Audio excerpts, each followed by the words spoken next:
ఒకే రాజ్యము ఒకే ధర్మము ఒకే రేవులో ఆవు పులి నీరు త్రాగును. ఒకే రాజ్యము ఒకే ధర్మము ఒకే రేవులో ఆవు పులి నీరు త్రాగును. ప్రకృతియే దాసిలాగా సేవ చేయును. ప్రకృతి దాసిలాగా సేవ చేయును. కిలకిల నాదముతో మేలు కొల్పును. కిలకిల నాదముతో మేలు కొల్పును. బంగారు యుగములో వజ్రాల మహలులో భలే భలే జీవిగా రాజ్యమేలెదన్. జయ జయ నాదముతో కీర్తి పొందెదన్. బంగారు యుగములో వజ్రాల మహలులో భలే భలే జీవిగా రాజ్యమేలెదన్. జయ జయ నాదముతో కీర్తి పొందెదన్.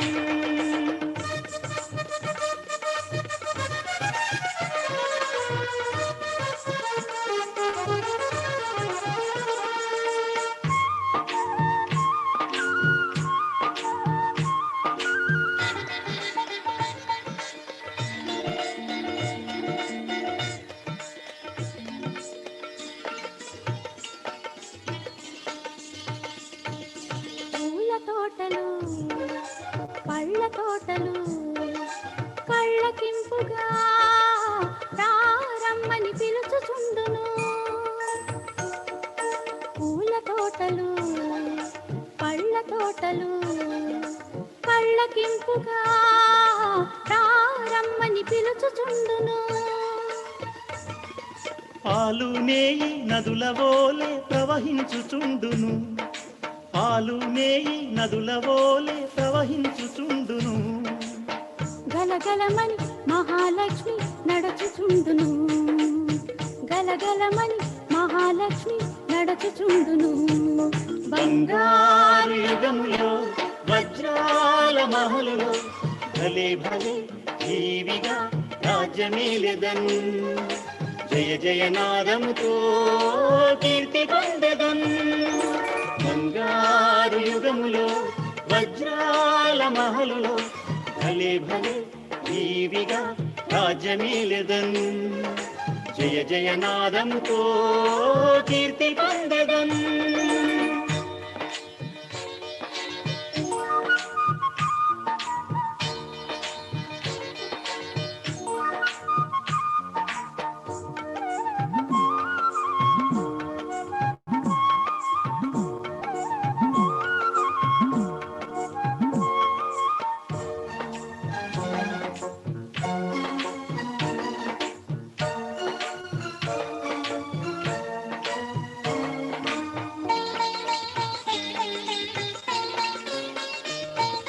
ప్రతి ఇల్లు ఒక దేవాలయము. ప్రతి ఇంటిలో ఆత్మజ్యోతులు వెలుగుచుండును. ప్రతి ఇల్లు ఒక దేవాలయము.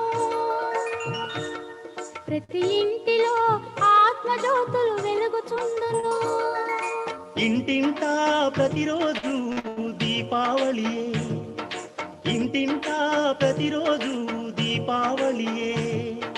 కళకళలాడుచు సత్యయుగముండును.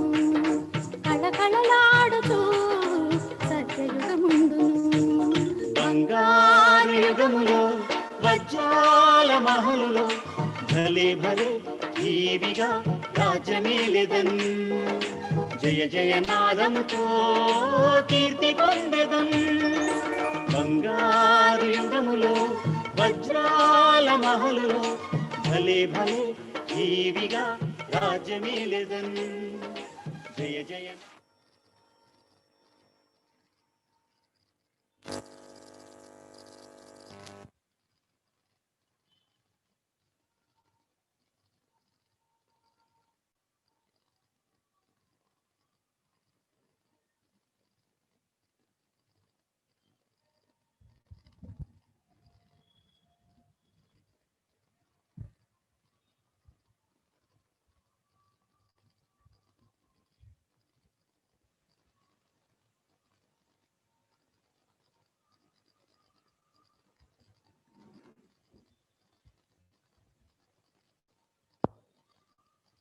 ఓం శాంతి. నిన్న ఆత్మ పరిచయం తెలుసుకున్నారు. శరీరం ఒక రథం లాంటిది, దీంట్లో ఆత్మ ఒక సారథి లాంటిది.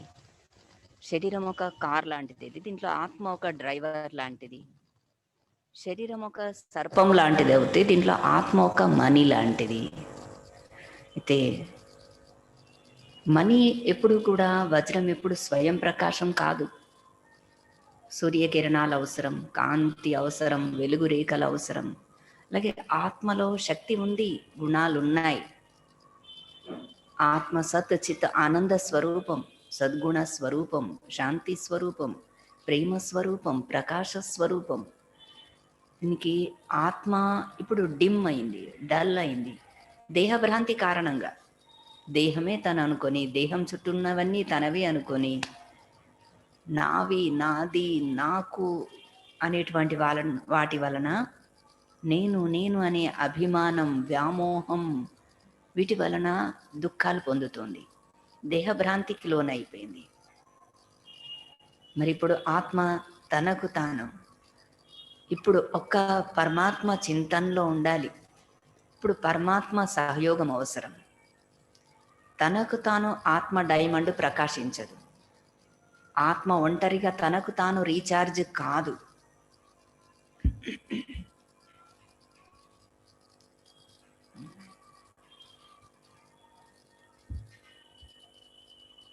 ఆత్మ తనకు తాను రీఛార్జ్ కాదు.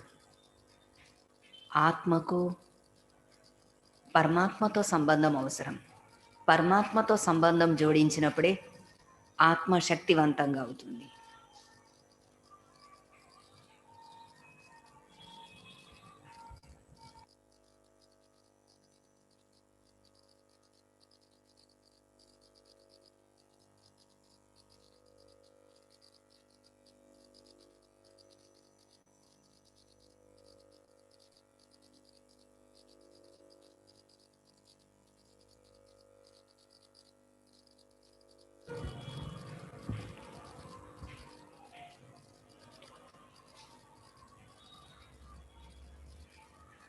సారీ, మధ్యలో కొంచెం గ్యాప్. అంటే పరమాత్మతో సంబంధం ఉన్నప్పుడే ఆత్మ తనకు తాను శక్తివంతంగా అవుతుంది. అయితే పరమాత్మతో రీఛార్జ్ చేసుకోవాల్సి ఉంటుంది. ఎలా అయితే రోజు బ్యాటరీ డిమ్ అవుతూ ఉంటే రోజు ఫోన్ ఛార్జింగ్లో పెడతామో, ఆత్మ కూడా అలా ఛార్జ్ అవసరం. పరమాత్మతో శక్తి పొందుతుంది. తనకు తాను ఎన్ని దృఢ సంకల్పాలు చేసినా, ఎన్ని దృఢ ప్రతిజ్ఞలు చేసినా, తనకు తాను ఆత్మ ఇప్పుడు ఉన్నతి చేసుకొని, పరివర్తన చేసుకొని, ఆత్మ తనకు తాను బ్యాటరీ ఛార్జ్ చేసుకునే విధంగా లేదు. ఇప్పుడు ఆత్మ బలహీనంగా అయింది దేహభ్రాంతి కారణంగా. కాబట్టి పరమాత్మ శక్తి అవసరం ఈ సమయంలో. బట్టి భగవంతుడు ఎవరు మరి? భగవంతుడి యొక్క సత్యస్వరూపం ఏంటి? యథార్థమైన పరిచయం తెలియకపోవడం వలన బుద్ధి అనేక విధాలుగా భ్రమిస్తుంది. సుఖమైన దుఃఖమైన భగవంతుని గుర్తు చేస్తాం, కానీ మనసును భగవంతుడి పైన ఏకాగ్రం చేయండి అంటే మాత్రం అమ్మో చాలా కష్టం అని అంటాం. ఎందుకోసం? మనసు అనేక విధాలుగా భ్రమిస్తుంది. ఎందుకోసం? అనేక జన్మల కర్మల వలన, పరమాత్మక యథార్థమైన పరిచయం తెలియకపోవడం వలన, తనను తాను తెలుసుకోకపోవడం వలన. కాబట్టి అనేక జన్మల మూల సంస్కారాలు ఆటంకం వేస్తూ ఉంటాయి. కాబట్టి పరమాత్మ యొక్క యథార్థమైన సంపూర్ణమైన పరిచయం అవసరం. పరిచయం తెలియనంత వరకు బుద్ధి భ్రమిస్తూ ఉంటుంది. పరమాత్మను రకరకాలుగా భావించారు. కొందరు భగవంతుణ్ణి అఖండ జ్యోతి స్వరూపం అని అనుకున్నారు. కొందరు భగవంతుని నామం లేదు, రూపం లేదు అని అనుకున్నారు. కొందరు అనుకున్నారు అన్ని నామాలు అతడివే, అన్ని రూపాలు అతడివే అని. కొందరు అన్నారు గాడ్ ఈజ్ ట్రూత్ అని. కొందరు అన్నారు గాడ్ ఈజ్ లైట్ అని. కొందరు అన్నారు గాడ్ ఈజ్ లవ్ అని. అయితే సత్యమే భగవంతుడా? భగవంతుడు సత్యమైన వాడా? ప్రేమనే భగవంతుడా? భగవంతుడే ప్రేమ సాగరుడా? ఇది యథార్థమైన సత్యమైన స్వరూపం తెలియక రాముడైన కృష్ణుడైన అన్ని భగవంతుడి యొక్క రూపాలే అనుకున్నారు. కొందరికి అసలు భగవంతుడి రూపమే లేదని అనుకున్నారు. అలా రకరకాలుగా భగవంతుడి యొక్క యథార్థ స్వరూపం తెలియక రకరకాల భ్రాంతులు కలిగాయి. కానీ భగవంతుడు తానే తన సత్యమైన పరిచయాన్ని చెప్తాడు. భగవంతుడు ఎప్పుడు అనాది అవినాశిగా శాశ్వతంగా ఉండేవాడు. అందుకోసం సత్యమైన వాడు. సత్యం అంటే 3 కాలాల్లో ఉండేది సత్యమే. భగవంతుడు సత్యమైన వాడు. ఎలా వర్తమానం, భూతకాలం, భవిష్యత్తులో ఉండేటువంటిది సత్యం. అవినాశిగా ఉండేది సత్యం. అయితే భగవంతుడు సత్యమైనటువంటి వాడు, అవినాశిగా ఉండేవాడు, శాశ్వతంగా ఉండేవాడు, పరివర్తన చెందనటువంటి వాడు భగవంతుడు. మిగతా అన్నీ కూడా నశించేవే, పరివర్తన అయ్యేవే, స్థిరమైనవి కాదు. ఒక్క భగవంతుడు మాత్రమే శాశ్వతమైన వాడు, స్థిరమైన వాడు, పరివర్తన చెందనటువంటి వాడు, అవినాశిగా ఉండేవాడు.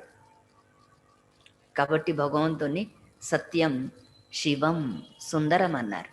భగవంతుడు అన్నాం, భగవంతుళ్ళు అనలేదు. 3,000,000 దేవతలు, 33 కోట్ల మంది దేవతలు అంటారు. భగవంతుడు మాత్రం ఏకవచనం, సింగులర్ ఉంది. భగవంతుడు ఒక్కడే, సర్వ ఆత్మలకు తండ్రి ఒక్కడే. తండ్రి ఒక్కడే ఏ విధంగా ఉంటాడు? భగవంతుడు సర్వమాన్యుడు.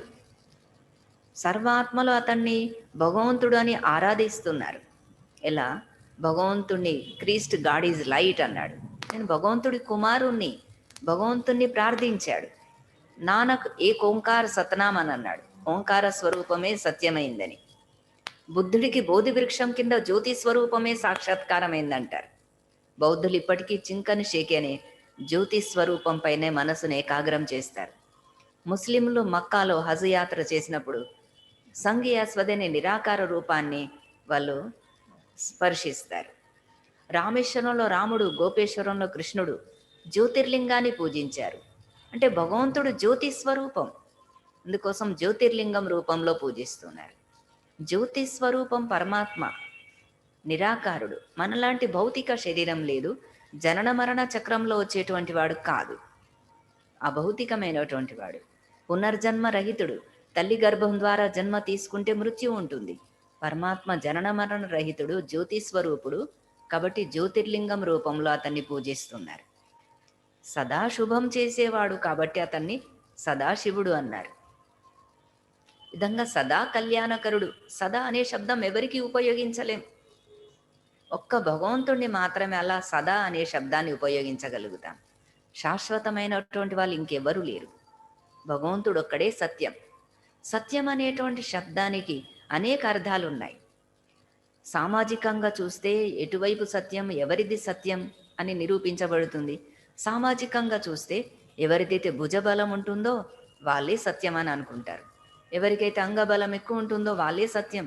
ఎటువైపు మెజారిటీ ఎటువైపు ఉంటుందో అదే సత్యం అంటారు. న్యాయపరంగా, చట్టపరంగా చూస్తే ఏదైతే సాక్ష్యాధారాలు ఉంటాయో, ఐ విట్నెస్ ఉంటుందో అది మాత్రమే సత్యం అంటారు చట్టపరంగా.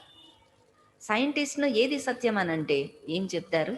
సైంటిస్ట్ను సత్యం అడిగితే అంటారు ఏదైతే ల్యాబ్లో ప్రూఫ్ చేయబడుతుందో, ల్యాబ్లో ప్రూఫ్ చేయబడింది మాత్రమే సత్యం అని అంటారు. కానీ ఆధ్యాత్మిక దృష్టికోణంలో సత్యం ఒక్క భగవంతుడు మాత్రమే. శాశ్వతమైనది, స్థిరమైనది, నశించనటువంటిది, పరివర్తన చెందనటువంటిది సత్యం. అలాంటి వాడు ఒక్క భగవంతుడు మాత్రమే ఉన్నాడు. ఆత్మ కూడా నశించదు, కానీ పరివర్తన చెందుతుంది. జన్మ జన్మల్లో మారుతూ వచ్చేసింది. సతో రజో తమో గుణాలుగా మారుతూ వచ్చేసింది. కానీ పరమాత్మ అలాంటి పరివర్తన కూడా చెందనటువంటి వాడు. అందుకోసం అతడు సత్యం. నిరాకారుడైన పరమాత్మ జ్యోతి స్వరూపం. సర్వ ఆత్మలు అతన్ని నిరాకారుడిగా అనేక నామాల్లో పూజిస్తున్నారు. అల్లా అని, యెహోవా అని, ఓంకారం అని, అనేక రకాలుగా శివుడు అని, అనేక విధాలుగా అనేక నామాలతో పూజిస్తున్నాం. కానీ అల్లా అన్నా, భగవంతుడు అన్నా, ఈ విధంగా అంత నిరాకారుడైన భగవంతుడిని అంటున్నాం. ఈ విధంగా బుక్ అంటాం, కితాబ్ అంటాం, పుస్తకం అంటాం. భాషలు వేరైనా వస్తువు ఒకటే ఉంది. ఆ విధంగా పానీ అంటాం, వాటర్ అంటాం, నీళ్లు అంటాం, కానీ పదార్థం ఒకటే ఉంది. ఆ విధంగా భగవంతుణ్ణి అనేక భాషల్లో అనేక విధాలుగా పూజించిన అతడి యొక్క రూపం జ్యోతి స్వరూపం, నిరాకారుడు, అనాది, అవినాశి, శాశ్వతమైన వాడు, సదా 3 కాలాల్లో ఉండేటువంటి వాడు. అతడు సత్యమైన వాడు. అందుకోసం అతడికి కర్తవ్య వాచకంగా శివ అనే పేరుంది. శివ అంటే కళ్యాణకరుడు, మంగళకరి, బిందురూపి, బీజరూపి, పాపనాశకుడు, ముక్తిదాత అనే అర్థాలున్నాయి. కాబట్టి సదా శుభం చేసేవాడు, సర్వ ఆత్మలకు తండ్రి. కర్తవ్య వాచకంగా అనేక నామాలున్నాయి. అతడు అమరత్వాన్ని ఇచ్చేవాడు కాబట్టి అమరనాథుడని. సోమనాథుడు అంటే సోము అంటే అమృతం, జ్ఞానం అనే అమృతాన్ని ఇచ్చేటువంటి వాడు కాబట్టి సోమనాథ్ దేవాలయంలో మొదట శివలింగాన్ని ప్రతిష్టాపించి పూజించారు. విధంగా అతన్ని ముక్తేశ్వరుడు అంటారు, ముక్తి ఇచ్చేటువంటి వాడు. కాశీలో విశ్వనాథుడు అంటారు. ఇక్కడ స్టేట్కి అయితే మినిస్టర్ ఉంటాడు, కంట్రీకి అయితే ప్రైమ్ మినిస్టర్ ఉంటాడు. పరమాత్మ విశ్వానికి అంతటికి రక్షకుడు కాబట్టి భగవంతుని విశ్వనాథుడు అనే పేరుతో కాశీలో పూజిస్తున్నారు. రామేశ్వరంలో రాముడు కూడా, గోపేశ్వరంలో కృష్ణుడు కూడా శివలింగాన్ని పూజించినట్లు చూస్తాం. విధంగా భగవంతుణ్ణి అలా బబుల్నాథ్ అనే పేరుతో పూజిస్తారు. బబుల్ అంటే ముళ్ళ లాంటి స్వభావాన్ని కూడా పరివర్తన చేసేటువంటి వాడు, పూల లాంటి స్వభావంగా, మధురమైన స్వభావంగా మార్చేవాడు. అందుకోసం అతన్ని బబుల్నాథ్ అనే పేరుతో బాంబేలో పూజిస్తున్నారు. పశుపతినాథుడు అనే పేరుతో నేపాల్లో పూజిస్తారు. అంటే పశువులకు తండ్రి అని కాదు, పశువు లాంటి బుద్ధిని కూడా పరివర్తన చేసి దివ్యంగా పరివర్తన చేసేటువంటి వాడు కాబట్టి పశుపతినాథుడు అనే పేరుతో పరమాత్మను పూజిస్తున్నారు. ఇప్పుడు పశువుకు ఎలా ఉందో బుద్ధి, కోతికి ఎలా ఉంటుంది బుద్ధి, కోతికి ఎన్ని మనోవికారాలు ఉన్నాయి, కోతి ఎంత చంచలం, అంతకంటే హీనంగా మారింది. కోతికి చూపిస్తారు చెడు చూడొద్దు, చెడు వినొద్దు, చెడు మాట్లాడొద్దని కోతి బొమ్మల్ని. కానీ మనిషి అంతకంటే హీనంగా అయిపోయారు. అయినా కానీ ఏ హద్దు లేదు, చెడు చూడకూడదు, వినకూడదు, మాట్లాడకూడదు, ఏ నియమము లేకుండా అయిపోయింది, అంతకంటే హీనంగా అయిపోయారు. కాబట్టి అలాంటి పశువు లాంటి బుద్ధిని కూడా పరివర్తన చేసేటువంటి వాడు కాబట్టి పరమాత్మను పశుపతినాథుడు అనే పేరుతో పూజిస్తున్నారు. విధంగా కర్తవ్య వాచకంగా అనేక నామాలు ఉన్నాయి, కానీ ప్రత్యేకించి అతడికి శివుడు అనే పేరుంది. శివ అంటే శుభం చేసేవాడు, కళ్యాణకరుడు, మంగళకరి. పరమాత్మను త్రిమూర్తి శివుడని అంటారు. బ్రహ్మ విష్ణు శంకరులకు ముగ్గురికి రచయిత, అందుకోసం లింగాకారం పైన 3 గీతలు పెడతారు. ముగ్గురి ద్వారా 3 కర్తవ్యాలు చేయించేటువంటి వాడు. బ్రహ్మ విష్ణు శంకరులకు ముగ్గురికి రచయిత కాబట్టి లింగం పైన 3 గీతలు ఉన్నాయి. అంటే త్రిమూర్తి రచయిత, బ్రహ్మ విష్ణు శంకరులకు కూడా సృష్టికర్త భగవంతుడు. ఎందుకంటే దేవతలు, బ్రహ్మ విష్ణు శంకరులు కూడా దేవతలు చాలా మంది ఉంటారు. 3 దేవతలు, 33 కోట్ల మంది దేవతలు అంటారు. భగవంతుడు ఒక్కడే ఉంటాడు. అతడు నిరాకారుడు, జ్యోతి స్వరూపం. నిరాకారుడు, సర్వమాన్యుడు. అన్ని మతాల్లో కూడా పరమాత్మను నిరాకారుడిగా ఆరాధిస్తున్నారు. God is light, God is one, God is truth అన్నారు. విధంగా అనేక నామాల్లో, అనేక భాషల్లో అతన్ని నిరాకారుడిగా నమ్ముతున్నారు. భగవంతుడు త్రిమూర్తి శివుడు. అందుకోసం అంటారు God father is world creator, deities are world controllers. దేవతలు సృష్టి రక్షకులు, భగవంతుడు సృష్టికర్త, మనుషులు సెల్ఫ్ కంట్రోలర్స్, ఇంకా పశువులైతే అవుట్ ఆఫ్ కంట్రోలే. విధంగా భగవంతుడికి, దేవతలకు, మనుషులకు, పశువులకు తేడా ఉంది. అంతా భగవంతుడే కాదు. భగవంతుడు నిరాకారుడు, జ్యోతి స్వరూపుడు. అయితే అతడు సృష్టిలో ఎప్పుడు అవతరిస్తాడు? సృష్టిలో అవతరించే సమయం ధర్మానికి గ్లాని ఏర్పడినప్పుడు, ధర్మానికి కలంకం ఏర్పడినప్పుడు. అతడు ఉండేది పరంధామ నివాసి, బ్రహ్మలోక నివాసి. భూమి, సూర్య, చంద్ర, నక్షత్రాలన్నింటికంటే పైన పరంధామంలో పరమాత్మ నివసిస్తాడు. సృష్టిలో కేవలం అధర్మం ఏర్పడినప్పుడు మాత్రమే అవతరిస్తాడు. ధర్మస్థాపన చేసి తిరిగి పరంధామం వెళ్తాడు. అయితే ఇప్పుడు ధర్మానికి కలంకం ఏర్పడిందా లేదా? ఇంకెప్పుడో భగవంతుడు అవతరిస్తారని ఎదురు చూసే సమయం కాదు. పేషెంట్ చనిపోయిన తర్వాత డాక్టర్ వస్తే ఏం చేయగలుగుతాడు? ప్రపంచమంతా ఇప్పుడు అధర్మము అనే అశాంతి, దుఃఖాల, రోగాలతో ఉన్నటువంటి పేషెంట్ మాదిరిగా ఉంది. ఇలాంటి ప్రపంచంలో పరమాత్మ ధర్మస్థాపన చేయడం కోసం అవతరించాడు. ఇంకెప్పుడో అవతరించిన తర్వాత, ప్రపంచం వినాశనం అయిపోయిన తర్వాత భగవంతుడు వచ్చి ఏం చేస్తాడు? ఇల్లు కాలిన తర్వాత ఫైర్ ఇంజన్ వస్తే ఏం లాభం? ప్రపంచం కాలి బూడిదైపోయిన తర్వాత ధర్మంలో భగవంతుడు ఇంకెప్పుడో అవతరించి వచ్చి ఏం చేస్తాడు? ప్రపంచం ఇప్పుడు పూర్తి అంతిమ శ్వాసలో ఉంది, వెంటిలేటర్స్లో ఉన్నటువంటి పేషెంట్ మాదిరిగా ఉంది. ఇలాంటి సమయంలో భగవంతుడు అవతరించాల్సిన అవసరం ఏర్పడింది. కాబట్టి భగవంతుడు ఇప్పుడు ధర్మానికి కలంకం ఏర్పడిన సమయంలో ఇప్పుడు అవతరించే సమయం ఇది.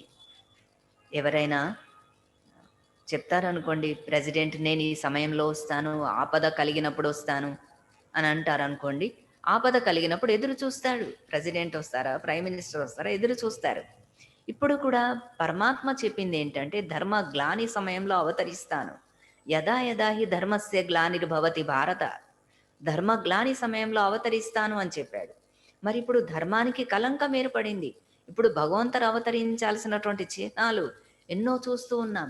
చదివేవి, వినేవి, ధర్మానికి కలంకం ఏర్పడినవి, జీవితంలో అనుభవంలోకి వచ్చినవి ఎన్నో రకాలున్నాయి. కష్టాలు, నష్టాలు, దుఃఖాలు. ధర్మానికి కలంకం ఏర్పడింది.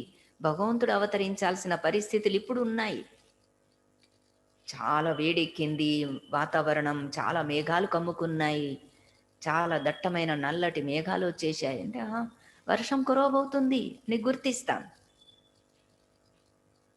ఏదైనా వీధులన్నీ క్లీన్ చేస్తున్నారు, ముగ్గులు పెడుతున్నారు, క్లీన్ చేస్తున్నారు అంటే ఓ ఎవరో మినిస్టర్ రాబోతున్నారు కావచ్చు అని అనుకుంటాం. మరి ప్రపంచంలో కూడా ధర్మానికి కలంకం ఏర్పడిన చిహ్నాలు ఎన్నో, చదివినవి, విన్నవి, చూసినవి ఎన్నో రకాలు ఉన్నాయి. ధర్మం అట్టడుగున చేరుకుంది. ధర్మం 4 పాదాలు కాదు, అధర్మం 4 పాదాలు నడుస్తుంది. ఇంకా ఎప్పుడో భగవంతుడు అవతరిస్తాడని ఎదురు చూసే సమయం కాదు. భగవంతుడు అవతరించి ధర్మస్థాపన చేస్తున్న సమయం ఇది. ధర్మానికి గ్లాని ఏర్పడింది, ధర్మానికి కలంకం ఏర్పడింది. కాబట్టి భగవంతుడి అవతరణ సమయం ఇది. ధర్మస్య గ్లానిర్భవతి భారత అన్నారు. భారతదేశంలో అవతరిస్తానని చెప్పాడు. అమెరికా, రష్యా అని లేదు. ధర్మస్య గ్లానిర్భవతి భారత.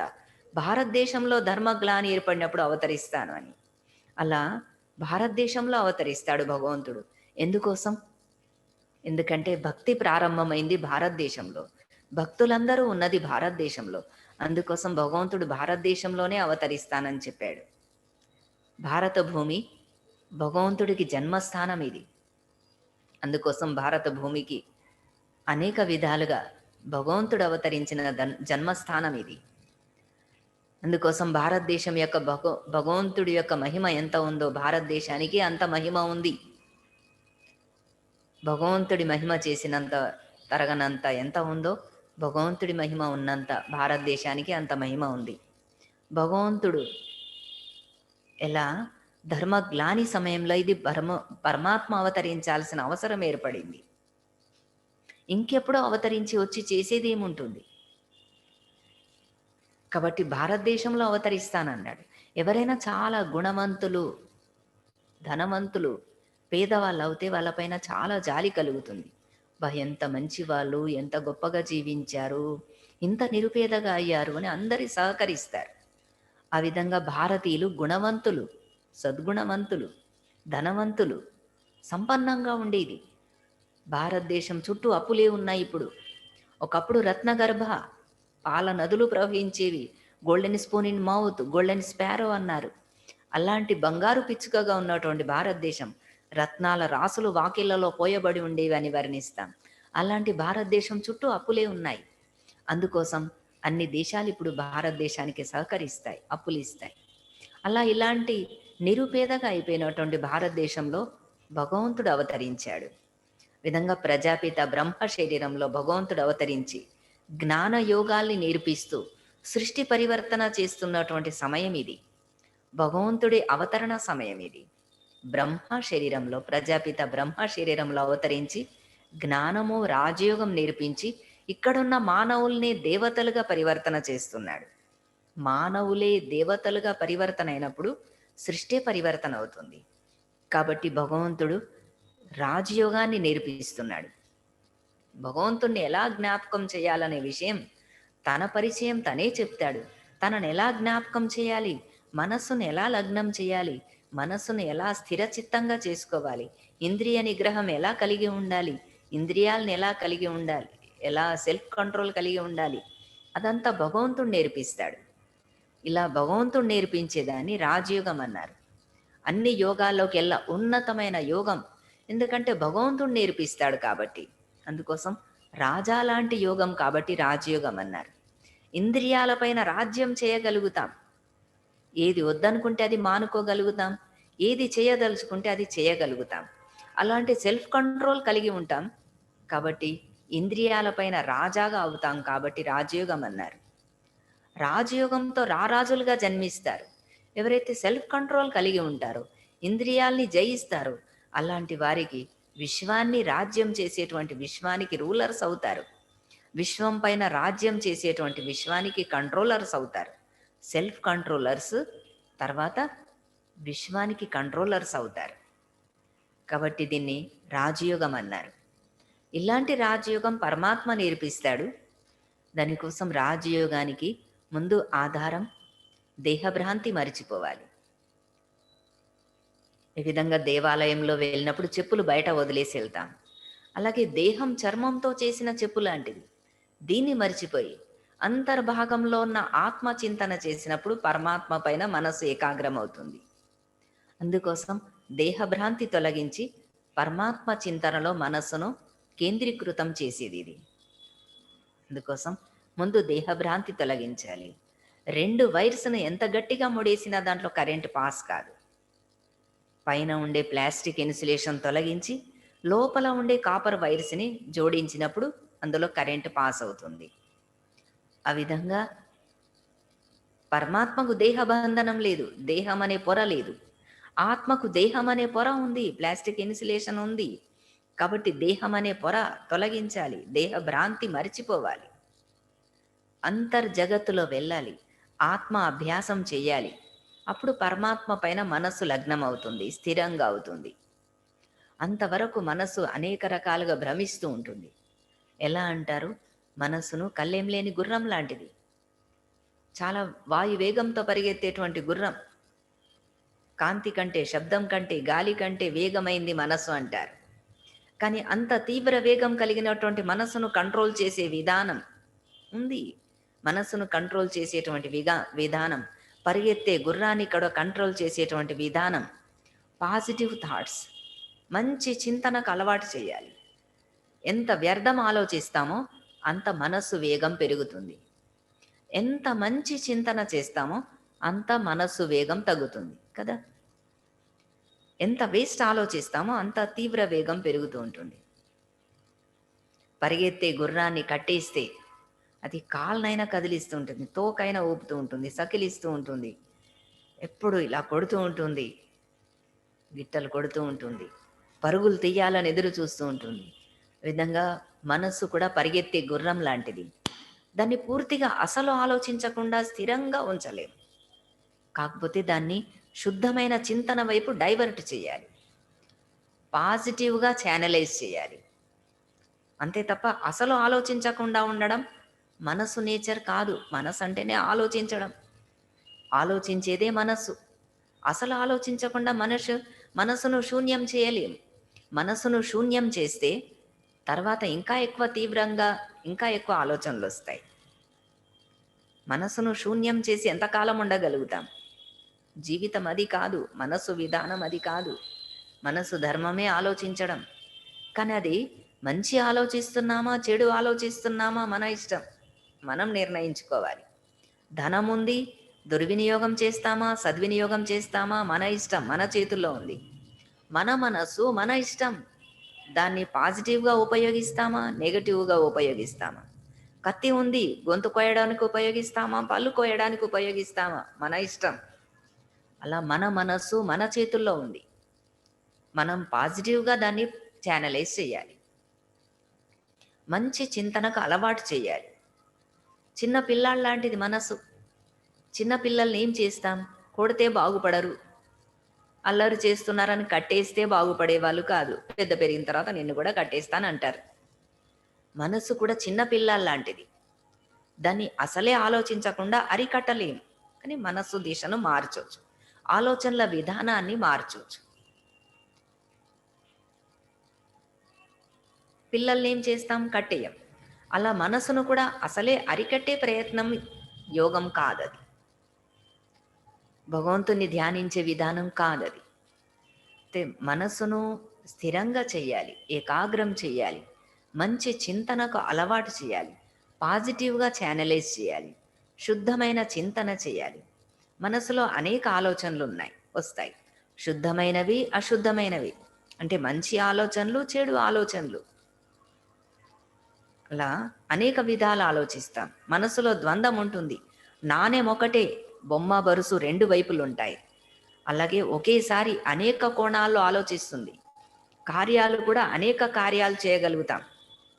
మల్టీ టాస్కింగ్, అనేక కార్యాలు చేయగలుగుతాం.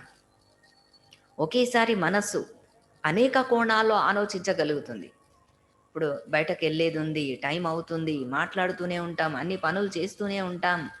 లేకుంటే వాళ్ళు వస్తారు, వాళ్ళకి సమాధానం చెప్పాలి, అన్నీ ఒకేసారి గుర్తొస్తాయి.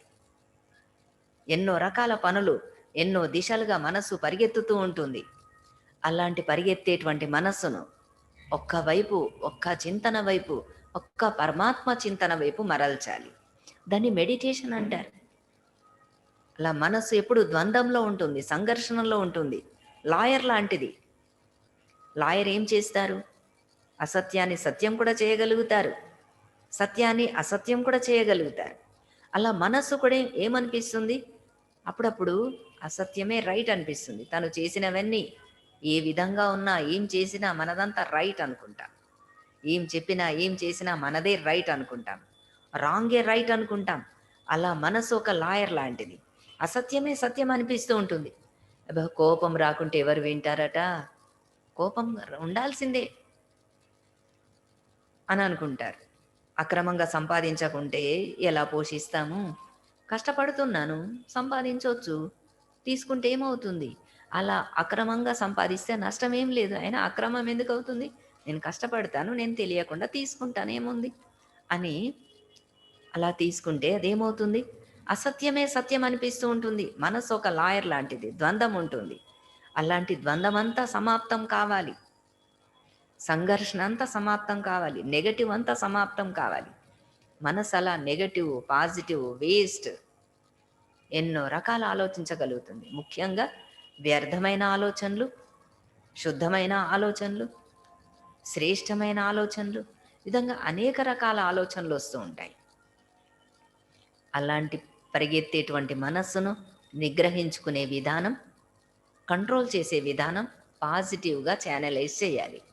పాజిటివ్గా అంటే మంచి చింతనకు అలవాటు చేయాలి. శుద్ధమైనవి, సత్యమైనవి, నిస్వార్థమైనవి, మంచి వాల్యూస్ పైన ఆధారపడినటువంటి ఆలోచనలను పాజిటివ్ ఆలోచనలు అంటారు. నిస్వార్థంగా చేసేటువంటి ఆలోచనలు పాజిటివ్ ఆలోచనలు. మంచి జ్ఞానయుక్తంగా మనసును షైన్ చేసేవి, బుద్ధిని క్లీన్ చేసేవి, షైన్ చేసే ఆలోచనలు, జ్ఞానాన్ని పెంచేవి, శాంతిని పెంచేవి, సత్యాన్ని నిరూపించేవి, శక్తినిచ్చేవి, ఆనందాన్ని కలిగించేవి, శాంతిని పెంచేవి, లాంటి వాటిని పాజిటివ్ ఆలోచనలు అంటారు, శుద్ధమైన ఆలోచనలు అంటారు. అలాంటి వాల్యూస్కు సంబంధించినటువంటి విధానంలో ఆలోచిస్తే, ఆ కోణంలో ఆలోచిస్తే నిస్వార్థంగా, సత్యంగా, సింపుల్గా, శాంతియుతంగా, జ్ఞానాన్ని పెంచేవి, శక్తినిచ్చేవి, ఆత్మవిశ్వాసాన్ని పెంచేవి, ఏకాగ్రతను కలిగించేవి, నిశ్చలంగా ఉంచేది, సంబంధాలను కలిపేవి, ఎవరిని దూరం కాకుండా సామరస్యంగా ఉండేటువంటి శక్తిని కలిగి ఉన్నటువంటివి పాజిటివ్ ఆలోచనలు అంటారు. అలాంటి ఆలోచనలతో మనస్సు స్థిరంగా అవుతుంది, మనస్సు వేగం తగ్గుతుంది. అసలే ఆలోచించకుండా కూర్చుంటే empty mind is devil workshop, ఇంకా వ్యర్థం ఆలోచనలు వస్తాయి. ఏదైనా స్ప్రింగ్ని గట్టిగా అణిచిపెట్టేసి వదిలేస్తే అదేమవుతుంది? ఇంకెక్కడో కంటికి కనపడకుండా ఎగిరి పడుతుంది. ఆ విధంగా మనస్సును అసలే ఆలోచించకుండా సర్ఫేస్ చేస్తే అదేమవుతుంది? కొద్ది కాలం మాత్రమే అలా నిలిచి ఉంటుంది. దాని తర్వాత మళ్ళీ వెంటనే తీవ్రంగా విజృంభిస్తాయి ఆలోచనలు అన్ని కోణాల్లో. అందుకోసం మనసును అణిచిపెట్టే విధానం సరి అయింది కాదు. అసలే ఆలోచించకుండా ఉండడం సరి అయింది కాదు. నెగటివ్ ఆలోచించడం సరి అయింది కాదు. కేవలం పాజిటివ్గా, నిస్వార్థంగా, సత్యంగా, శుద్ధంగా, మంచి విలువలపైన ఆధారపడినటువంటివి, అభిమానం లేనటువంటివి, అలాంటి ఆలోచనలను పాజిటివ్ ఆలోచనలు అంటారు. అలాంటి ఆలోచనల వలన మనస్సు వేగం తగ్గుతుంది. మనం ఎంత నెగటివ్ ఆలోచిస్తామో అంత మనసు డిశ్చార్జ్ అవుతూ ఉంటుంది. కాబట్టి అలాంటి ఆలోచనలు చేస్తూ వ్యర్థం నుండి మంచి చింతన వైపు మనసు మరల్చడాన్ని దాన్ని మెడిటేషన్ అంటారు. అలా మొదట భగవంతుని జ్ఞాపకం చేయాలంటే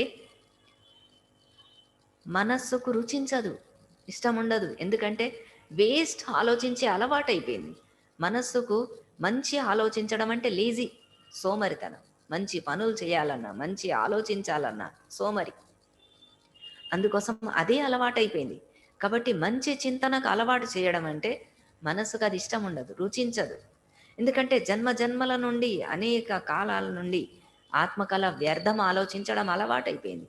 పరచింతన చేయడం, ప్రపంచమంతా ఆలోచించడం, దేశమంతా ఆలోచించడం, అన్ని కార్యాలు చేయడం ఎన్ని వ్యర్థమైనా చేయగలుగుతుంది. కానీ కేవలం ప్రభు చింతన చేయండి, స్వచింతన చేయండి, మంచి ఉపకారం ఆలోచించండి, నిస్వార్థంగా ఉండండి. అలాంటి ఆలోచనలు ఒక్కటి రాదు. ఒక్క ఆలోచనలు చేస్తే అది ఎంతో శక్తివంతమైంది. అసలు దాంట్లో ఎంతో సామర్థ్యం ఉంది. అసలు ఒక్క ఆలోచన కూడా పుట్టదు. అలాంటి దృఢ సంకల్పం చేయాలి, సామర్థ్యం కలిగినటువంటి సంకల్పాలు చేయాలి. దాంట్లో ఎక్కువ శక్తి ఉత్పత్తి అవుతుంది, దాంట్లో ఎక్కువ పాజిటివ్ అవుతాం, ఎక్కువ మనోబలం కలిగి ఉంటాం. కాబట్టి మనోబలం కోల్పోయేది నెగటివ్ ఆలోచనల వలన. కాబట్టి అలాంటి నెగటివ్ నుండి పాజిటివ్ మార్చడంలో మనస్సుకు సంఘర్షణ, పాత అలవాట్లు, పాత చింతనలు అవే లాగుతూ ఉంటాయి. కాబట్టి భూతకాలాన్నంతా మరిచిపోయి వర్తమానంలో జీవించాలి. గడిచేవన్నీ వదిలేసి ప్రజెంట్ టైంలో జీవించాలి. అలాంటి ఆలోచనలను పాజిటివ్ ఆలోచనలు అంటారు. అలాంటి ఆలోచనలు చేసినప్పుడు దాన్ని మెడిటేషన్ అంటారు. మెడిటేషన్లో కొంత సంఘర్షణ ఉంది. ఈ విధంగా ప్రభు చింతనలో పరమాత్మ వైపు మనసు మరల్చడానికి ఎప్పుడు వెనకాడుతుంది. తర్వాత తర్వాత చాలు, కొద్ది గడియలు చాలు, ఇంకెంత అని అనిపిస్తూ ఉంటుంది. నేను, నా కుటుంబం, నా వాళ్ళు, ఇదంతా ఉంది కదా, కార్యాలు ఉన్నాయి, భార్యాభర్తలు ఉన్నారు, పిల్లలు ఉన్నారు, సంబంధాలు ఉన్నాయి. ఇవన్నీ వదిలేసి ఒక భగవంతుని ఎలా జ్ఞాపకం చేయాలి? అలా మనసుకి ఎప్పుడు సోమరితనం, అనేక సాకులు, అడ్డంకులు వస్తూ ఉంటాయి. కానీ అలాంటి ద్వంద్వం, సంఘర్షణ అంతా సమాప్తం చేసి ఒక్క పరమాత్మ చింతన వైపే మనస్సు దిశను మరల్చే పదే పదే అభ్యాసం చేయాలి. భీముడికి కూడా చిన్నప్పటి నుండే చాలా ఆకలేసేదట, రాత్రింబవళ్ళు ఆకలేసేదట. రాత్రులు లేచి ఆకలేస్తే ఒకరోజు వంటగదిలో వెళ్తూ ఉన్నాడట. అర్జునుడు చూసి, ఏంటిది, ఎక్కడికి వెళ్తున్నావు, ఇంత చీకట్లో ఎక్కడికి వెళ్తున్నావు అంటే, ఎలా వెళ్తున్నావు అంటే, నాకు అభ్యాసం ఉంది, రోజు వెళ్తాను. ఎక్కడికి వెళ్తున్నావు అంటే, వంటగదికి. ఎలా వెళ్తావు అంటే, రోజు అభ్యాసం ఉంది నాకు, రోజు వెళ్తాను, రోజు తింటాను అన్నాడట. అభ్యాసం ఉంది నాకు అని. అలా చిన్నప్పుడే అలా అభ్యాసం ఏం చేసింది, అలవాటైపోయింది, నేచర్ అయిపోయింది. ఆ విధంగా పదే పదే అభ్యాసం చేయాలి. మంచి చింతన వైపు, ప్రభు చింతన వైపు, ఆత్మ చింతన వైపు పదే పదే డైవర్ట్ చేయాలి. మనస్సు దిశను మరల్చాలి, పాజిటివ్గా ఛానలైజ్ చేయాలి, శుద్ధమైన చింతనకు అలవాటు చేయాలి. కొందరికి వింటర్లో కూడా చల్లటి నీళ్ళతో స్నానం చేసే అలవాటు. ఎందుకంటే వాళ్ళ బాడీ టెంపరేచర్ ఆ చల్లటి నీళ్లకు సమానమైపోయింది. ఎలా మొదట అనిపిస్తుంది, అబ్బా ఇప్పుడు చేయాలా చల్లటి నీళ్ళలో, తర్వాత చేస్తానంటారు. మళ్ళీ కొద్దిసేపటికి అబ్బా ఇంకాసేపు తర్వాత అంటారు. అక్కడ లోపల వెళ్ళిన తర్వాత ఒక్క మగ్గు పోసుకోవడానికి అబ్బా అని అంటారు. దాని తర్వాత ఒక్క మగ్గు పోసుకొని తర్వాత అబ్బా ఇంకా తప్పదు కాబట్టి పోసుకుంటారు. తర్వాత దాంట్లోనే ఎంజాయ్ చేస్తారు. బాడీ టెంపరేచర్ ఆ చల్లటి నీళ్లకు సమానమైపోతుంది. కాబట్టి అది చల్ల నీళ్ళలో స్నానం చేయడంలో ఎంజాయ్ చేస్తారు. ఆ విధంగా అలవాటు చేసుకొని, అభ్యాసం చేసి అలవాటు చేసుకొని నేచురల్ అయిపోయింది. ఆ విధంగా మంచి చింతనకు అలవాటు చేస్తూ అభ్యాసం చేస్తూ ప్రభు చింతన నేచురల్ అయిపోవాలి. విధంగా పదే పదే కొద్ది గడియలు భగవంతుడి వైపు మనస్సు దిశను మరల్చాలి. టైం లేదు బిజీ ఉన్నాను అని అంటే ఎలా అవుతుంది? కార్లో పెట్రోల్ లేదు, వెళ్ళాలి, టైం అయింది, తొందరగా వెళ్ళాలి అని పరుగులు తీస్తే గమ్యం ఎలా చేరుకుంటాం? కనీసం పెట్రోల్ బంకుకు వెళ్ళి పెట్రోల్ పోయించుకునేంత టైం కూడా లేదు అని అంటే గమ్యం ఎలా చేరుకుంటాం? కాబట్టి సమయం తీయాలి. బిజీ అనకుండా కొద్ది ఒక్కొక్క నిమిషం ఒక్కొక్క గడియ, కొద్ది నిమిషాలు భగవంతుడి చింతన వైపు మనసును డైవర్ట్ చెయ్యాలి.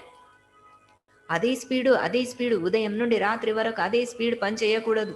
మనస్సు మనస్సుకు మొదట కొంత కొంత ట్రాఫిక్ సిగ్నల్స్ అవసరం కదా. ఎలా అయితే ట్రాఫిక్ సిగ్నల్స్ ఉంటాయి, స్పీడ్ బ్రేకర్స్ ఉంటాయి, అదే వేగంతో పరుగులు తీస్తూ ఉంటే యాక్సిడెంట్స్ అవుతాయి కదా. స్పీడ్ బ్రేకర్స్ ఉంటాయి. మనస్సు కూడా అదే స్పీడ్ అలవాటైపోయింది కాబట్టి మధ్య మధ్యలో స్పీడ్ బ్రేకర్స్ అవసరం. ఏం ఆలోచిస్తున్నాను, ఎటువైపు వెళ్తున్నాను, పాజిటివా నెగటివా, పాపమా పుణ్యమా, మంచా చెడా, ఏం చేస్తున్నాను, ఎటు పరుగులు తీస్తున్నాను, దీంతో నా ఆత్మకి ఏం లాభం, దీంట్లో ఏం సుఖం పొందుతాను, ఏం పుణ్యం పొందుతున్నాను పరిశీలించుకోవాలి, చెక్ చేసుకోవాలి. నెగటివా పాజిటివా వేస్టా ఇది చెక్ చేసుకోవాలి. దాని తర్వాత అప్పుడప్పుడు కొద్ది కొద్ది నిమిషాల కోసమైనా మన మైండ్ను అలా కంట్రోల్ చేయాలి. ఒక్క భగవంతుడి దిశ వైపు మనస్సును మరల్చే అభ్యాసం చేయాలి. ఇలా మనస్సు దిశను మరల్చడాన్ని, పాజిటివ్గా మార్చడాన్ని దీన్ని మెడిటేషన్ అంటారు. ఇలా దీంట్లో కొంత సంఘర్షణ ఉంది.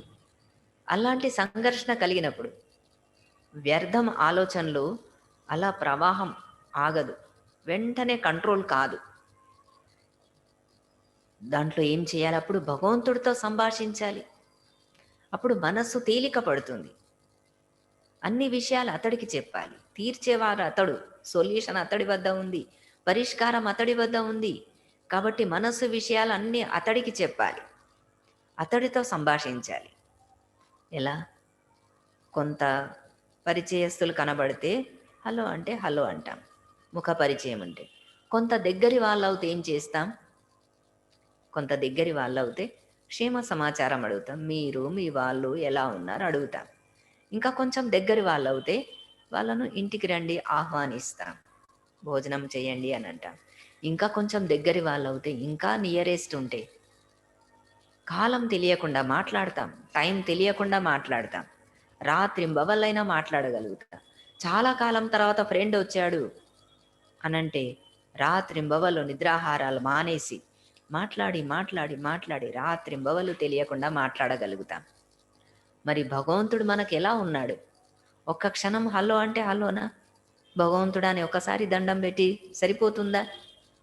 భగవంతుడు ఒక్కొక్కసారి పొద్దున్న లేచి భగవంతుడికి ఒక్కసారి దండం పెట్టి కొబ్బరికాయ కొడితే సరిపోతుందా? భగవంతుడికి ఒక్కసారి కొబ్బరికాయ కొట్టామంటే ఇంకా చాలు, పగలంతా చేసే పాపాలకు ఇక లైసెన్స్ తీసుకున్నట్టు. ఇష్టం ఏదైనా చేయొచ్చు, ఏదైనా చేయొచ్చు, భక్తుడనే ముద్ర పడింది కాబట్టి ఏదైనా చేయొచ్చా? అలా కాదు, భగవంతుడికి నియరెస్ట్ కావాలి, డియరెస్ట్ కావాలి. రాత్రింబవలు భగవంతుడితో మాట్లాడాలి, కనీసం తన ఆపదలో అయినా మాట్లాడాలి. మన మనసు చిత్తం ఏకాగ్రం కాకుండా మాట్లాడాలి. అన్ని విషయాలు చెప్పాలి, పగలంతా జరిగినవి చెప్పాలి, జీవితంలో జరిగినవి చెప్పాలి, చిన్నప్పటి నుండి గుర్తున్నవన్నీ కూడా. ఏం రాంగ్ జరిగినా అన్నీ చెప్పాలి, ఏ పాపం జరిగినా చెప్పాలి. భగవంతుడు తప్పనిసరి క్షమిస్తాడు, క్షమాసాగరుడు, క్షమిస్తాడు. కానీ ఎప్పుడు ఇంకొకసారి అలాంటి తప్పు చేయకుండా ఉండేటువంటి ప్రతిజ్ఞ చేస్తే భగవంతుడు తప్పనిసరి క్షమిస్తాడు. కాబట్టి హృదయపూర్వకంగా భగవంతుడితో ప్రేమపూర్వకంగా మాట్లాడాలి. సొల్యూషన్ అతడి వద్ద ఉంది. ఎవరికి చెప్పాలి, ఎవరు దొరుకుతారు, వాళ్ళకి చెప్తే బాగుండు, వీళ్ళకి చెప్తే బాగుండు, వాళ్ళకి చెప్తే పని అవుతుందేమో, వీళ్ళైతే నా వాళ్ళు, వాళ్ళైతే పరాయి వాళ్ళు, వాళ్ళు వస్తే బాగుండు, వాళ్ళని చూస్తే బాగుండు, ఇవన్నీ వదిలేసేయండి.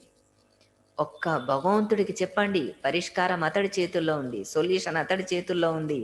మనుషులంతా నవ్వుకుంటారు, మొదట వింటారు, కొద్ది కాలం సానుభూతి, పదే పదే కష్టాలు చెప్తూ ఉంటే అబ్బా ఇదెక్కడి హెడ్ఏక్ అని తప్పుకుంటారు, ఇంకా దారి తప్పించుకుంటారు. కాబట్టి అన్ని విషయాలు అందరికీ వర్ణించరు, అది రాయల్టీ కాదు. రాజులు ఎప్పుడు తన మనసులో ఉన్న కష్టాలు ఎప్పుడు వినిపించరు, రాయల్టీ కాదు అది. ఆ విధంగా తన హృదయంలో ఉన్న బాధలన్నీ వినిపించడం కాదు భగవంతుడికి, తను చేసిన తప్పులను వినిపించండి. తప్పనిసరి భగవంతుడు వింటాడు, క్షమిస్తాడు, తీర్చేవాడు అతడు. కాబట్టి అన్ని విషయాలు అతడికి చెప్పాలి, ప్రేమతో సంభాషించాలి. భగవంతుణ్ణి స్నేహితుడిగా భావించి అన్ని హృదయంలో ఉన్న మాటలన్నీ చెప్పాలి, హృదయాన్ని తేలికపరుచుకోవాలి. అప్పుడు మనస్సు సంఘర్షణ సమాప్తం అవుతుంది, మనస్సుకు సమాధానం లభిస్తుంది. పరిష్కారం లభిస్తుంది, సొల్యూషన్ లభిస్తుంది, రైట్ టచింగ్ వస్తుంది, సరి అయిన ప్రేరణ కలుగుతుంది. ఎప్పుడు ఏం చేయాలో సరిగ్గా టచింగ్ వస్తుంది, ఎప్పుడు ఎలా వ్యవహారం చేయాలో సరిగ్గా టచింగ్ వస్తుంది. కాబట్టి ఎప్పుడు ఎలా రక్షించాలో ఆ విధంగా రక్షిస్తాడు. కాబట్టి అన్ని విషయాలు అతడికి చెప్పాలి, మనస్సుతో సంభాషించాలి భగవంతుడితో. తర్వాత మనస్సును ఏకాగ్రం చేయాలి, దాన్ని కాన్సన్ట్రేషన్ అంటారు. మనస్సును భగవంతుడిపైన ఏకాగ్రం చేయడం చాలా కఠినం అని అంటారు. భగవంతుని ఎప్పుడు గుర్తు చేస్తాం? రోజు గుర్తు చేస్తాం, కష్టమైన సుఖమైన అన్నిట్లలో భగవంతుని గుర్తు చేస్తాం. ఏకాగ్రం చేయమంటే మాత్రం చాలా కష్టం అంటారు. ఎందుకోసం ఏకాగ్రం కావట్లేదు? ఎందుకోసం ఏకాగ్రం కాదు? ఎందుకంటే అనేక జన్మల కర్మ ఫలం ఆత్మలో ప్రభావితం చూపిస్తుంది. అందుకోసం ఏదైతే పూర్వకాలం ఇన్సిడెంట్స్ ఉన్నాయో వాటన్నిటి ప్రభావం ఉంది. జీవితమంతా చేసినటువంటి కర్మలు, జన్మ జన్మల నుండి చేసిన కర్మలు, జీవితమంతా ఏదైనా కార్యభారాలు, శత్రువులు, మిత్రులు, విఘ్నాలు, కష్టాలు అన్నీ చూసి ఉన్నారు. వాటి యొక్క ప్రభావం ఉంది. వాటన్నిటి నుండి క్లీన్ చేయాలి, ప్రతిరోజు క్లీన్ చేయాలి. మనస్సును కూడా క్లీన్ చేయాలి. క్లీన్ ప్రాసెస్ పరమాత్మకు చెప్పడం, పరమాత్మకు వినిపించాలి, పరమాత్మకు అర్పించాలి. అన్నిటినీ క్లీనింగ్ చేసుకోవడం వచ్చు. ఇల్లు, ఒళ్ళు, గోడలు, కార్లు, వస్తువులు, వాహనాలు అన్నిటినీ క్లీనింగ్ చేసే ప్రాసెస్ ఉంది. అన్నిటినీ క్లీనింగ్ చేస్తాం. మనస్సు ఒకటి మాత్రమే క్లీన్ కావట్లేదు. అందుకోసం మనస్సును క్లీనింగ్ చేసుకునే విధానం రోజు ప్రక్షాళన చేయాలి, పరివర్తన చేయాలి. దానికోసం మనస్సును పరమాత్మకు అర్పించాలి. అందుకోసం భగవంతుడు చెప్పాడు, మన్మనాభవం, మనస్సును నాకు అర్పించండి. రోజు జరిగినవన్నీ రోజు డిలీట్ చేయండి. ప్రతిరోజు డిలీట్ చేయండి, క్లీన్ చేయండి. రోజు ఛార్జింగ్ చేయాలి, రోజు డిలీట్ చేయాలి. వచ్చిన ఆలోచనలన్నీ క్లీన్ చేయాలి. అనేక రకాలు ఆలోచించి మనసు భారం అవుతుంది, బరువెక్కుతుంది. ఏదైనా ఒక వస్తువు ఇలా పట్టుకోండి అంటే పట్టుకుంటాం, గంటసేపు పట్టుకోమంటే పట్టుకుంటాం, 4 గంటలు పట్టుకోమంటే ఇదేమవుతుంది? 10 గ్రాములు కూడా 10 కిలోలంత బరువు అనిపిస్తుంది, భారం అయిపోతుంది. అలా మనస్సు కూడా ఎంతో కాలం నుండి ఆలోచించి మనస్సు భారమైంది. కాబట్టి మనస్సు భారాన్ని తొలగించుకునే విధానం పరమాత్మతో సంభాషించడం. మనస్సును తేలికపరుచుకోవాలి, మనస్సును క్లీన్ చేసుకోవాలి. క్షమించమనాలి, భగవంతుడు క్షమిస్తాడు. భగవంతుడికి అర్పించాలి, చెప్పేయాలి. అప్పుడు మనస్సు తేలిక పడుతుంది, చిత్తం శాంతి ఇస్తుంది, మనస్సు ఏకాగ్రం కాగలుగుతుంది. ఎలాంటి ఏకాగ్రత? ఈ విధంగా ద్రోణాచార్యుడు అర్జునుడికి విలువిద్య నేర్పిస్తూ, కౌరవ పాండవులకి విలువిద్య నేర్పించే సమయంలో చెట్టులో ఉండేటువంటి పక్షిలో ఉండేటువంటి కంటికి బాణం వేయమని చెప్తాడు. ఇప్పుడు కౌరవులు పాండవులు అందరూ అంటారు, చెట్టు కనబడుతుంది, కొమ్మ కనబడుతుంది, ఆకులు కనబడుతున్నాయి. ఒక్క అర్జునుడు అంటాడు, కన్ను తప్ప ఇంకొకటి కనబడట్లేదు అని చూస్తూనే ఉన్నాడు. చెట్టు, కొమ్మలు, ఆకులు అన్నీ కనబడుతూనే ఉన్నాయి, కళ్ళు తెరిచే ఉన్నాయి, కానీ కన్ను తప్ప ఇంకొకటి కనబడలేదు. ఎందుకంటే అతడి మనోనేత్రం ఒక్క దానిపై ఏకాగ్రమైంది కాబట్టి చూస్తున్నా కానీ కనబడలేదు. ఆ విధంగా మన మనోనేత్రం ఒక్క పరమాత్మ స్వరూపంపై ఏకాగ్రం చేయాలి. అప్పుడు చూస్తున్నా కనబడదు, ఏం జరుగుతున్నా కనబడదు, తన వాళ్ళు పరాయి వాళ్ళు ఏం కనపడదు. కళ్ళు తెరిచి ఉంటూనే మనస్సు నేత్రాన్ని ఒక పరమాత్మ స్వరూపం, జ్యోతి స్వరూపంపై ఏకాగ్రం చేయాలి.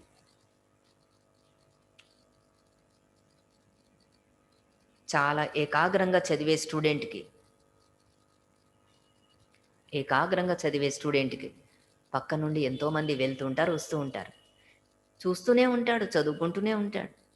ఎవరు వెళ్ళారు అని అంటే గుర్తు తెచ్చుకోవాల్సి వస్తుంది, ఎవరు వెళ్ళారు అని. అలా మనస్సు కూడా ఒక్క పరమాత్మ పైన ఏకాగ్రమైంది అంటే చూస్తున్నా ఏం కనపడదు, ఇంకా ఒక్క భగవంతుడి స్వరూపం పైన మనస్సును ఏకాగ్రం చేయాలి. అలా ఒక్క పరమాత్మ స్వరూపం పైన మనస్సు ఏకాగ్రత పొందాలి. జ్యోతి స్వరూపంపై మనస్సును ఏకాగ్రం చేయాలి. ఇంకెవరినైనా గుర్తు చేస్తే అనేక విధాలుగా భ్రమిస్తూ ఉంటుంది. కృష్ణుని గుర్తు చేస్తే ఏమవుతుంది? ఏ దేవతలైనా శరీరధారిని గుర్తు చేశాము అంటే వాళ్ళ హిస్టరీ ఏంటి, జన్మలేంటి, వాళ్ళ కర్మలేంటి, జీవితం ఏంటి, బాల్యలీలలేంటి, జన్మ ఏంటి, చరిత్ర ఏంటి అన్నీ గుర్తొస్తాయి. వాళ్ళు పట్టుబట్టల, సాధారణమా, రంగుబట్టల అన్నీ గుర్తొస్తాయి. క్రీస్తును గుర్తు చేస్తే క్రీస్తు శిలువ, క్రీస్తు జీవితం అన్ని రకాలు గుర్తొస్తాయి. ఏకాగ్రత అనేది ఒక్క నిరాకారుణ్ణి జ్ఞాపకం చేసినప్పుడు, జ్యోతి స్వరూపం పైన మనస్సును ఏకాగ్రం చేసినప్పుడు మనస్సు స్థిరంగా అవుతుంది, బుద్ధి భ్రమించదు. అందుకోసం ఒక్క నిరాకారుడు జ్యోతి స్వరూపం పైన మనస్సును ఏకాగ్రం చేయాలి. ఆ విధంగా మనస్సును ఏకాగ్రం చేయాలి. ఒకసారి ఏకాగ్రత ఎలాంటిది? ఒక చోట 10 అడుగుల గుంట తవ్వి అయ్యో ఏం దొరకలేదు అని వదిలేస్తారు. ఇంకో చోట 10 అడుగుల గుంట తవ్వి అయ్యో ఏం నీళ్ళే రాలేదు అని వదిలేస్తే 10 చోట్ల 10 అడుగుల గుంట తవ్వడం కంటే అదే ఒక చోట 100 అడుగుల లోతు తవ్వితే ఏదో ఒకటి లభిస్తుంది కదా. ఆ విధంగా కాకుండా అది చేస్తే అది చేసేది ఉంది, ఇది చేసేది ఉంది, అలా మాట్లాడేది ఉంది, ఇక్కడ వెళ్ళేది ఉంది, వాళ్ళకు వస్తే ఇది చెప్పాలి, ఇన్ని కార్యాలు ఒక్కసారి చేసేది ఉంది, ఏది చెయ్యాలా కన్ఫ్యూజన్ వద్దు. అన్నిటికంటే ముందు ఒక్క భగవంతుని జ్ఞాపకం చేయాలి. ఒక్క క్షణం కోసం ఒక్క భగవంతుడి పైన జ్ఞాపకం చేస్తూ భగవంతుడికి అర్పిస్తే 10 కార్యాలు సక్సెస్ అవుతాయి. కాబట్టి భగవంతుడికి చెప్పాలి, కార్యాలన్నీ భగవంతుడికి అర్పించాలి. ఒక్క క్షణం మనసును సాయి లెన్స్లో తీసుకెళ్ళి భగవంతుడికి అర్పించేసేయాలి. ప్రతి కార్యంలో సక్సెస్ కాగలుగుతాం. ఆ విధంగా అన్నిటినీ అర్పించాలి. దాన్ని ఏకాగ్రత అంటారు. దాని నుండి సక్సెస్ అవుతాం, ఏమైనా లాభం ఉంటుంది. 10 అడుగుల గుంటతో వెళ్ళి 10 చోట్ల తవ్వడం కంటే ఒక చోట లోతుగా తవ్వితే దాని నుండి ఎంతో లాభం ఉంది. ఆ విధంగా ఒక్క భగవంతుణ్ణి లోతుగా జ్ఞాపకం చేయండి, ఎంతో లాభం ఉంది. అన్ని కార్యాలు సక్సెస్ అవుతాయి.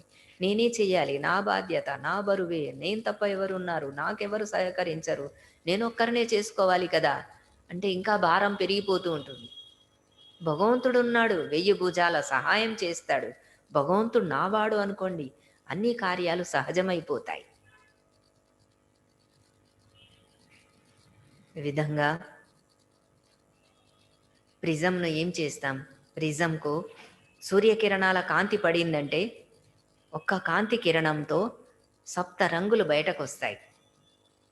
ఆ విధంగా ఒక్క భగవంతుడి వైపు మనస్సును ఏకాగ్రం చేశామంటే ఆత్మలో ఉన్న సద్గుణాలు 7 గుణాలన్నీ వ్యక్తపరచగలుగుతాం. ఆత్మ శాంతి స్వరూపం, ప్రేమ స్వరూపం, ఆనంద స్వరూపం, జ్ఞాన స్వరూపం, ప్రకాశ స్వరూపం, శక్తి స్వరూపం, పవిత్రత స్వరూపం. ఆత్మ గుణాలన్నీ ప్రాక్టికల్గా జీవితంలో వస్తాయి. కాబట్టి భగవంతుడితో మనస్సు ఏకాగ్రం చేయాలి. సూర్యకిరణాలకు అడ్డుగా లెన్స్ పెడితే ఏమవుతుంది? కాంతి కిరణాలన్నీ ఏకాగ్రమై లెన్స్ నుండి పడి దాని కింద ఉన్నటువంటి పేపర్ కాలిపోతుంది, ఎండుటాకులు కాలిపోతాయి. కిరణాలన్నీ ఏకాగ్రమైనప్పుడు అలా మనస్సును ఒక పరమాత్మ స్వరూపంపై ఏకాగ్రం చేసినప్పుడు ఏకాగ్రత శక్తి ఏమవుతుంది? పరమాత్మ శక్తి వలన, ఏకాగ్రత శక్తి వలన మనలో ఉన్నటువంటి బలహీనతలు సమాప్తం అవుతాయి. వ్యర్థమంతా సమాప్తం అవుతుంది, నెగటివ్ అంతా సమాప్తం అవుతుంది, చెడు గుణాలన్నీ సమాప్తం అవుతాయి, చెడు అలవాట్లన్నీ సమాప్తం అవుతాయి. జీవితం ఆనందమయంగా అవుతుంది, శాంతి సుఖాలు పొందగలుగుతాం.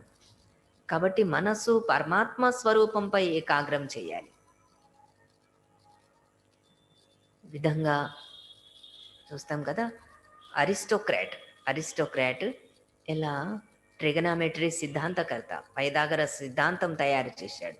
అతడు ఎలా చాలా చిన్న బాలుడు, కట్టెలు కొట్టుకునే అబ్బాయి. ఆయన ఏం చేశాడట? కట్టెల మూట అన్నిటినీ చాలా బరువు, మోయలేనంత బరువును మీద బంధించుకొని కట్టెలన్నిటినీ తర్వాత 2 చేతుల్లో బరువు మోసుకుంటూ హాయిగా మజాగా వెళ్తున్నాడట. అప్పుడు డెమోక్రటస్ చూసి ఆయన దారిలో కలిసి అడుగుతాడు, బా ఇంత కట్టెల బరువును ఇలా ఎలా కట్టేసుకున్నావు, ఎవరు కట్టేశారు అంటే, ఎవరు కట్టలేదు, నేనే కట్టుకున్నాను అన్నట్టు. అయితే నేను ఒకసారి మళ్ళీ నువ్వు కట్టుకోగలుగుతావా అంటే, ఓ ఎందుకు కట్టుకోలేని, కట్టుకుంటాను.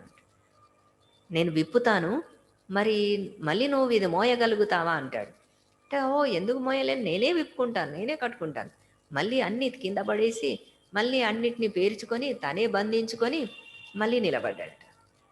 అప్పుడు అతడి యొక్క పనుల్లో ఉన్న ఏకాగ్రత, శ్రద్ధ అది చూసి అతడు తన ఇంటికి తీసుకెళ్ళి అతడికి పని కుదిర్చి తర్వాత చాలా నేర్చుకొని అతడు ఏ విధంగా అయ్యాడు, రేఖాగణితం, ట్రిగనామెట్రీ సిద్ధాంతకర్త ఇలా పైథాగరస్ సిద్ధాంతం తయారైంది. అలా ఏకాగ్రతతో చేస్తే ఎన్నో రకాల విజయాలు సాధిస్తాం. ఏకాగ్రత ప్రతి రంగంలో అవసరం, ప్రతి వ్యక్తికి అవసరం. గృహిణులకు కూడా, సంబంధాలకు కూడా, వ్యక్తులకు కూడా ప్రతి చిన్న కార్యం చేసినా కానీ ఏకాగ్రతతో చేస్తే అది చాలా గొప్ప ఆర్ట్ అవుతుంది. అది ఒక కళ, కర్మ కౌశల్యం. యోగంతో కర్మ కుశలత వస్తుంది, కర్మల్లో ఇంకా స్కిల్ పెరుగుతుంది. అంతేకాని పనులు పాడు కావు. వంట చేస్తుంటే మాడిపోయేది ఉండదు, ఫైల్స్ చూస్తుంటే పాడయ్యేది ఉండదు. ఇంకా కర్మల్లో ఇంకా స్కిల్ పెరుగుతుంది, ఇంకా ఏకాగ్రత పెరుగుతుంది, ఇంకా అభిరుచి పెరుగుతుంది. మనసు పూర్తిగా చేయగలుగుతాం, డెడికేషన్తో చేయగలుగుతాం. కానీ హృదయం అంతా ఒక్క భగవంతుడి వైపు ఉండాలి, ప్రేమ అంతా ఒక్క భగవంతుడి వైపు ఉండాలి. అప్పుడు కార్యాల్లో తప్పనిసరి సక్సెస్ అవుతాం. అలాంటి ఏకాగ్రత అవసరం.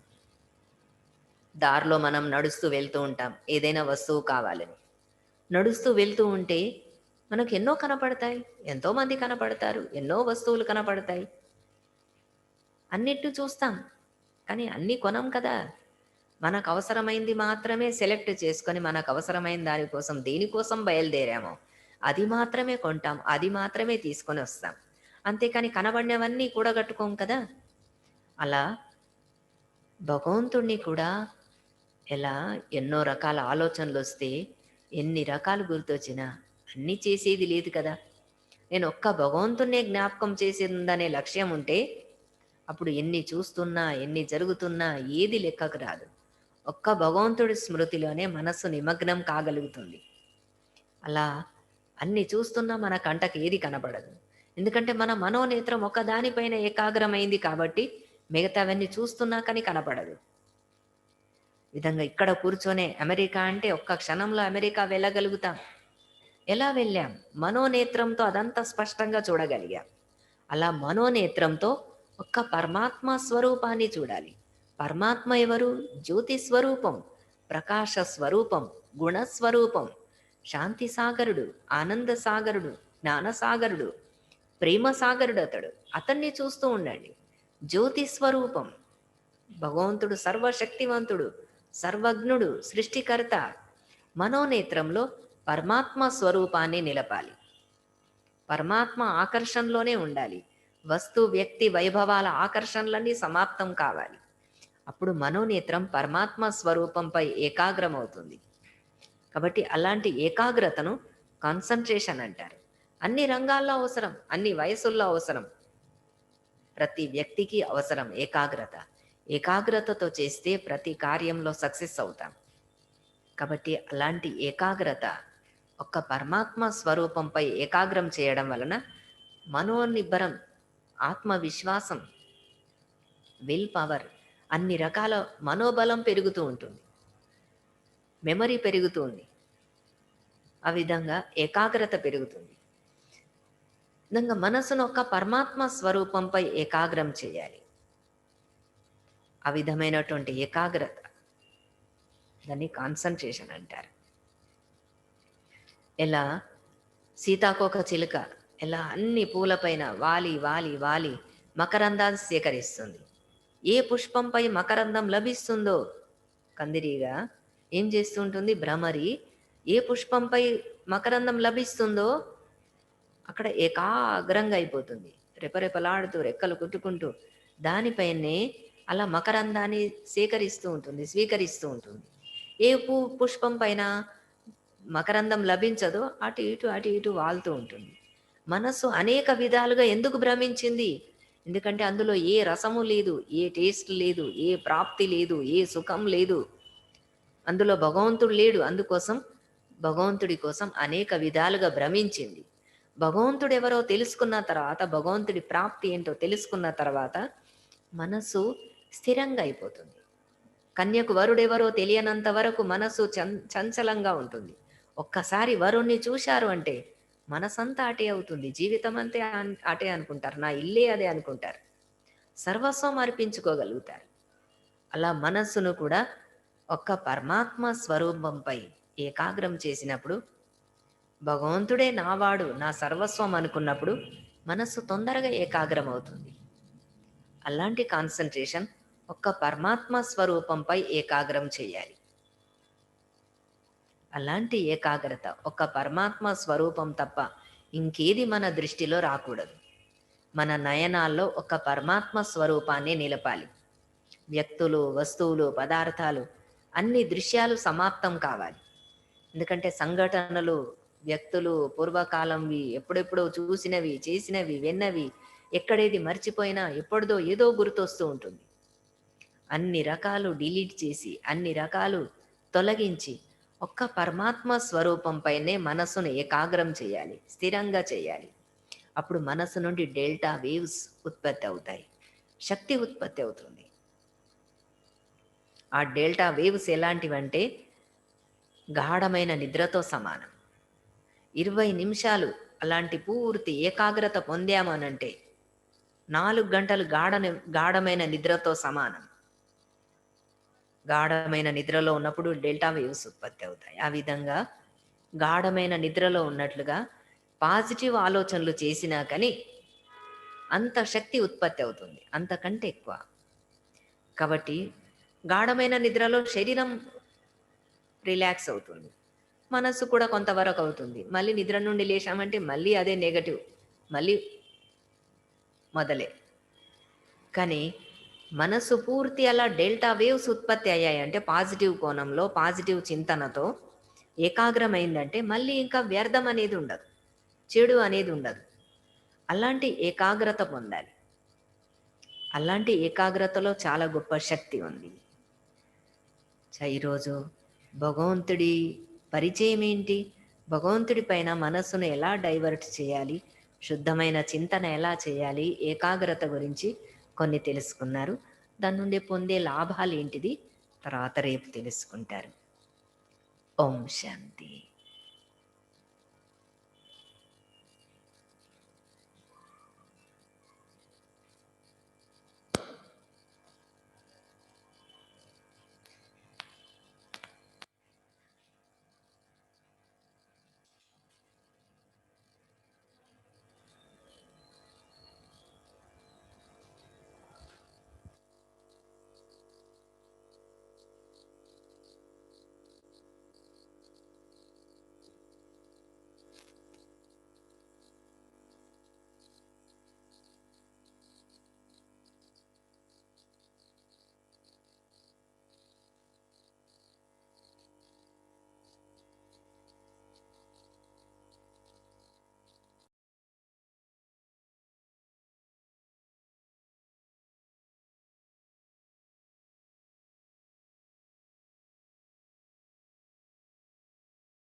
ఓం శాంతి.